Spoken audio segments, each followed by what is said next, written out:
Malaysia প্রবাসী ভাই বোনদের জন্য আবারও দুঃসংবাদ, টাকার রেট অনেকটাই কমে গেল এবং স্বর্ণের রেট কিছুটা পরিবর্তন হয়েছে এবং ভিডিও শেষে জানানোর চেষ্টা করব কিভাবে আপনারা কোথা থেকে ই পাসপোর্ট আবারও নতুন করে রিনিউ করতে পারবেন। আসসালামু আলাইকুম। দেশে এবং প্রবাসে যে যেখান থেকে আমার এই ভিডিওটি দেখছেন সবাই কেমন আছেন। আজকে 1 মার্চ 2025 সাল, রোজ শনিবার, 16 ফাল্গুন 1431 বঙ্গাব্দ।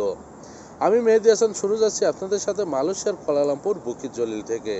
আর আপনি কোথা থেকে আমার সাথে যুক্ত আছেন বা আমার এই ভিডিওটি দেখছেন অবশ্যই কমেন্ট করে জানিয়ে যাবেন। মালয়েশিয়াতে আজকে 916 অর্থাৎ 22 ক্যারেট স্বর্ণ বিক্রি হচ্ছে 407 রিঙ্গিত। তবে এলাকা ভিত্তিতে এবং দোকানের ভিত্তিতে এই রেট কম বেশি হতে পারে। আর এক ভরি সমান হচ্ছে 11.664 গ্রাম। এবার জানিয়ে দেবো মালয়েশিয়ার কয়েকটি মানি এক্সচেঞ্জ হাউসে আজকে সম্ভাব্য রিঙ্গিতের বিনিময়ে টাকা রেট কেমন আছে। 2.5% প্রণোদনা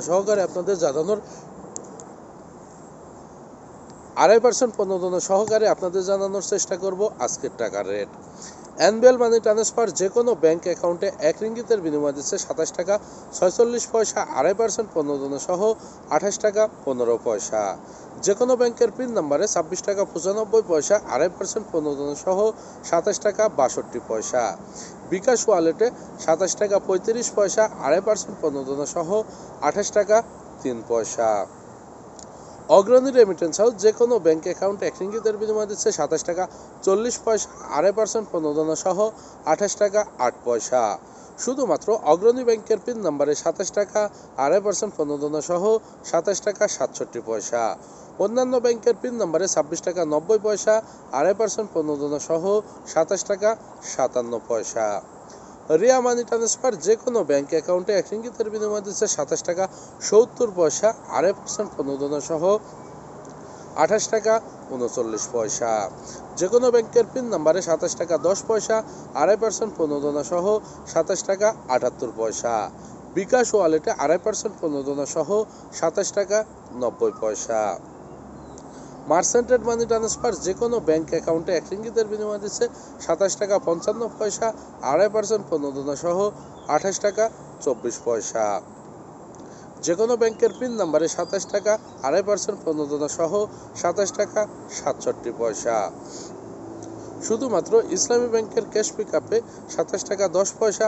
2.5% প্রণোদনা সহ 27 টাকা 78 পয়সা। বাংলাদেশ কৃষি ব্যাংকের পিন নাম্বারে 2.5% প্রণোদনা সহ 27 টাকা 72 পয়সা। সিবিএল মানি ট্রান্সফার যে কোনো ব্যাংক অ্যাকাউন্টে 1 রিঙ্গিতের বিনিময় দিচ্ছে 27 টাকা 45 পয়সা। 2.5% প্রণোদনা সহ 28 টাকা 14 পয়সা। শুধুমাত্র কৃষি ব্যাংকের পিন নাম্বারে 2.5% প্রণোদনা সহ 28 টাকা 14 পয়সা। যে কোনো ব্যাংকের পিন নাম্বারে দিচ্ছে 27 টাকা 2.5% প্রণোদনা সহ 27 টাকা 67 পয়সা। বিকাশ এবং নগদ ওয়ালেটে 1 রিঙ্গিতের বিনিময়ে 27 টাকা 40 পয়সা। 2.5% প্রণোদনা সহ 28 টাকা 8 পয়সা। ওয়েস্টার্ন ইউনিয়ন যে কোনো ব্যাংক অ্যাকাউন্টে 1 রিঙ্গিতের বিনিময় দিচ্ছে 27 টাকা 38 পয়সা। 2.5% প্রণোদনা সহ 28 টাকা 6 পয়সা। যে কোনো ব্যাংকের পিন নাম্বারে 27 টাকা 7 পয়সা। 2.5% প্রণোদনা সহ 27 টাকা 74 পয়সা। শুধুমাত্র ব্যাংক এশিয়ার পিন নাম্বারে 2.5% প্রণোদনা সহ 27 টাকা 97 পয়সা। ইসলামী ব্যাংকের পিন নাম্বারে 2.5% প্রণোদনা সহ 28 টাকা 4 পয়সা।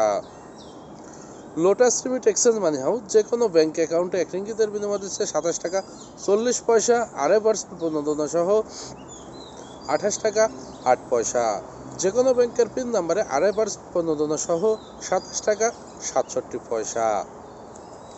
ইনস্টাপে ই ওয়ালেট যে কোনো ব্যাংক অ্যাকাউন্টে 1 রিঙ্গিতের বিনিময় দিচ্ছে 27 টাকা 32 পয়সা।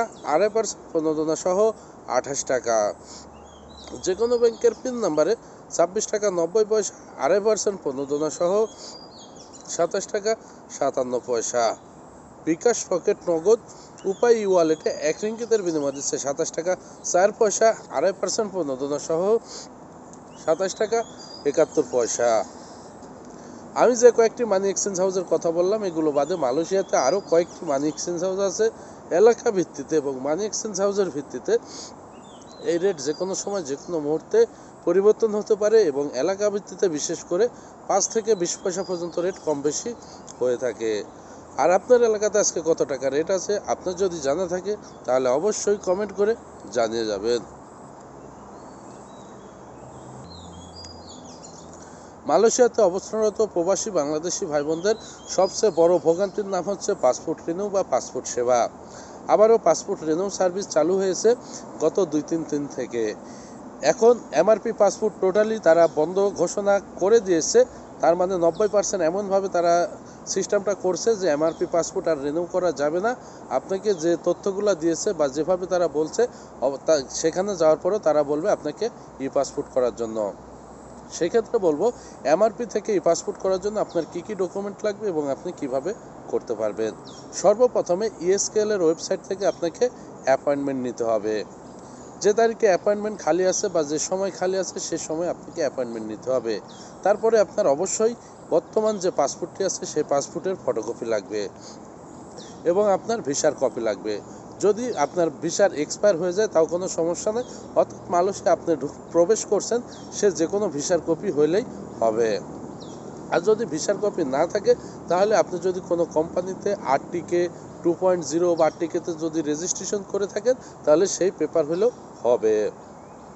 এবং এমআরপি পাসপোর্টের সাথে মিল থাকতে হবে আপনার অবশ্যই ভোটার আইডি কার্ড। যদি ভোটার আইডি কার্ড বা এনআইডি কার্ডের তথ্য মিল না থাকে তাহলে অবশ্যই আপনাকে এমআরপি পাসপোর্ট অনুযায়ী ডিজিটাল জন্ম নিবন্ধন, এক পাশে ইংরেজি এক পাশে বাংলা, যেটা অবশ্যই অনলাইন থাকতে হবে। এবং আপনি বর্তমান যে মালয়েশিয়াতে যেখানে বসবাস করছেন সেখানকার ঠিকানা প্রদান করতে হবে। আশা করি বিষয়টা বুঝতে পারছেন। আর নির্ধারিত যে চার্জ আছে সেই চার্জ আপনাকে প্রদান করতে হবে। আপনি চাইলে 5 বছর মেয়াদেরও বানাতে পারবেন এবং 10 বছর মেয়াদেরও বানাতে পারবেন। তাহলে আপনার এমআরপি পাসপোর্ট থেকে ই পাসপোর্ট করার জন্য কী কী ডকুমেন্ট লাগবে আবার একটু জানিয়ে দেওয়ার চেষ্টা করি। প্রথমে ইএসকেএল থেকে অ্যাপয়েন্টমেন্ট নিতে হবে, দ্বিতীয় এমআরপি পাসপোর্টের ফটোকপি, 3 নম্বরে আপনার ভিসার কপি, ভিসার কপি যদি না থাকে তাহলে আরটিকের রেজিস্ট্রেশনের কপি, আপনি মালয়েশিয়াতে যেখানে আছেন সেখানকার বর্তমান ঠিকানা, আপনার ভোটার আইডি কার্ড অথবা জন্ম নিবন্ধনের ফটোকপি, সেটা অবশ্যই অনলাইন থাকতে হবে। আশা করি বিষয়টা বুঝতে পারছেন। আর অনলাইন থেকে যদি আপনি অ্যাপয়েন্টমেন্ট নিতে না পারেন তাহলে আমাদের সাথে যোগাযোগ করতে পারেন, আমরা আপনাকে অ্যাপয়েন্টমেন্ট নিয়ে দেওয়ার চেষ্টা করব। আর আমি অতি দ্রুত কিভাবে অ্যাপয়েন্টমেন্ট নিতে হবে ইএসকেএল এর ওয়েবসাইট থেকে সেটি ভিডিও আকারে আপনাদের মাঝে শেয়ার করব। ততক্ষণ পর্যন্ত অবশ্যই পাশে থাকবেন এবং ভিডিওটি শেয়ার করার সাথে সাথে আপনারা শেয়ার করে বন্ধুদের দেখার সুযোগ করে দেবেন। আজকে এ পর্যন্তই।